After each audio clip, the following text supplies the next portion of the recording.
Does every celebration have to include food? Today, yes, it does. But why? My name is Sippy Livne. I'm a nurse and a certified food addiction counselor, and welcome to my weekly vlog, Sippy Live, every week at 4:30 p.m. Israel time. I come live on Facebook, and every time to motivate you on your life to your sugar-free, motivate you in your sugar-free life. And hi, Nomi. So great to see you here today on the live. I would like yesterday, I in one of my support groups that I run, I brought up the subject of alternatives to food for celebration. And one of the women in the support group said, there is no alternative. I can't even think of any way to celebrate anything that doesn't have to do with food. It's just not there. It's like it'll be healthy food, it'll be food without sugar and flour, but celebration means food. The truth is that in our society today and in our food culture today, that is absolutely true. She is right. There is no such thing as celebrating without, not just without food, but without rich, sugary, starchy, hyper-processed foods. They're really in Hebrew, there was a song that there's no birthday party without a cake. And it seems that these cakes and candies and whatever it is, and pizzas and all these hyper-processed foods are a must at every single thing that is considered even the slightest bit out of the ordinary, whether it be a happy occasion or a sad occasion or whatever it is. Any occasion means tons and tons of food. It wasn't always like this. I mean, well, I'm Jewish, and the Jewish culture, I think that we sort of wrote the book when it comes to using food as part of ceremony and culture. I mean, there's food laws and food traditions that are part of the Bible, and really commandments of what to eat and how to eat and when, and bread and wine is considered an integral part of a celebratory meal. And yes, holidays are celebrated in Judaism by meals, which makes it really, really challenging for people who are addicted to sugary, starchy, hyper-processed foods. But having said that, I think that today things have completely gone out of proportion.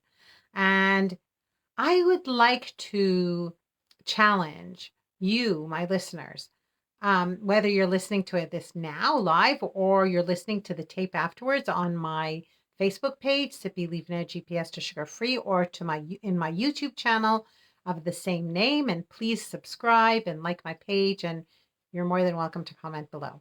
So what I think is that it is time to start thinking of alternatives, of ways to celebrate that are not food related, especially if you're someone who is looking to go or to live sugar-free.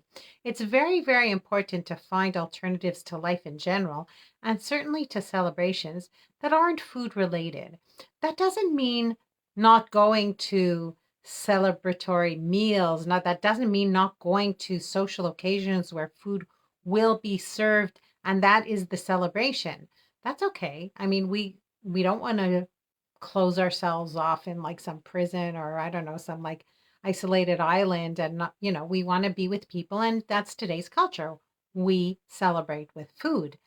But I think especially when it comes to us, ourselves, I'll give you an example on myself. I found naturally, once I started really researching and finding out what the food industry does to our food, especially when it comes to, let's say, going out to eat in restaurants, at chain restaurants especially, but even mom and pop restaurants, many times a lot of their base materials will become from factories and will be hyper processed. So a lot of the ingredients that are going into the foods in restaurants are quite heavily processed.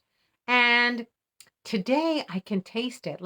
The food I make at home is just so much tastier because it's so much higher quality today.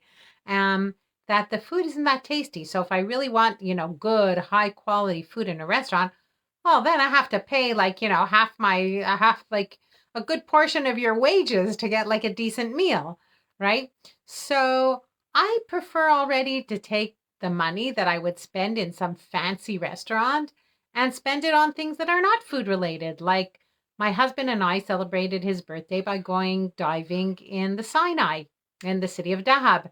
And if you want to know the truth, let's say if 3 or 4 times we didn't go to a fancy restaurant to celebrate, well, that definitely funded our weekend in Sinai.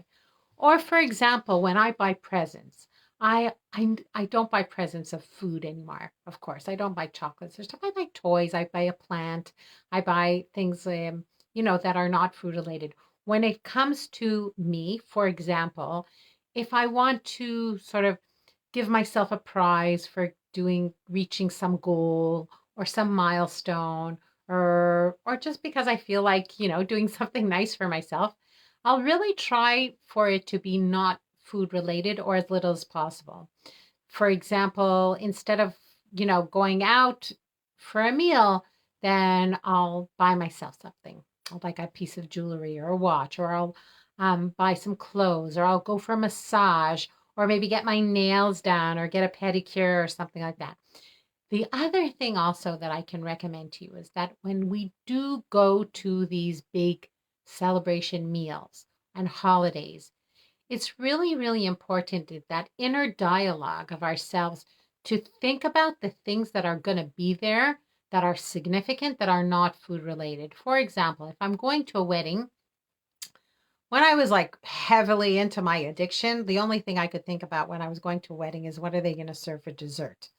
And today, the food does not interest me what they're going to serve there. What interests me is who am I going to see there, the people I will meet, and how wonderful it is that this couple is, joining you, deciding to spend the rest of their lives together and happy for the family and what have you. So I really focus on the social part of the occasion rather than the food part of the occasion. Same thing with family meals and celebrations. I really focus my thinking on, once I know that the menu is like, I'm going to have what to eat, or I bring what to eat if I don't because I don't eat sugar and flour, then my focus goes onto the actual meeting, onto the social part. And another thing that I can suggest to you is that if you're making a celebration with a meal, maybe bring some content to the meal that's not food related, like some kind of a game or trivia or some kind of social activity that everybody can do together that's not related to food. So I think that we definitely can do a lot, even within the culture that we have today, because we can't change the world. But even within the food culture that we have today, we as individuals can do a lot to start making that shift, to start focusing a little bit away from the food, everything is just food, and start giving alternatives to these hyper like food hyper focused occasions. So let me know what you think about that. And in your comment, I would love it if you would leave maybe some ideas about how we can take the focus away from the food to other significant parts of celebrations.